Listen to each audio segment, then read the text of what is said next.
আজ কিছু নাউন নিয়ে কথা বলা যাক।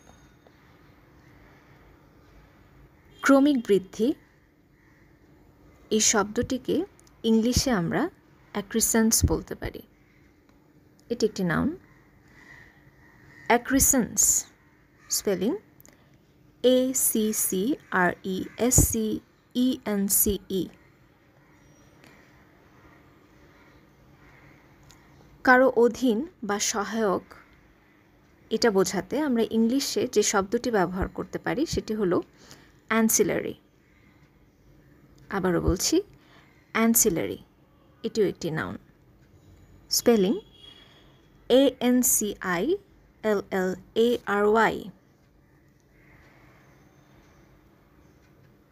কারো নাম বা পদবি বোঝাতে আমরা ব্যবহার করতে পারি অ্যাপিলেশন এই শব্দটি।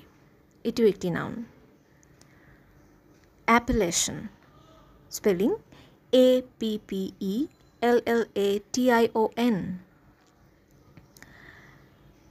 কারো প্রতি আকুল কামনা বা তীব্র আকাঙ্ক্ষা বোঝাতে আমরা ইংলিশে ব্যবহার করতে পারি অ্যাপিটেন্স এই শব্দটি। এটিও একটি নাউন। Spelling APPETENCE অ্যাপিটেন্স। টিটা হালকা উচ্চ থাকবে। এবং বিশাল কোনো ভোজের আয়োজন বা ভোজ বোঝাতে আমরা ব্যবহার করতে পারি ব্যাঙ্কোয়েট। এটিও একটি নাউন।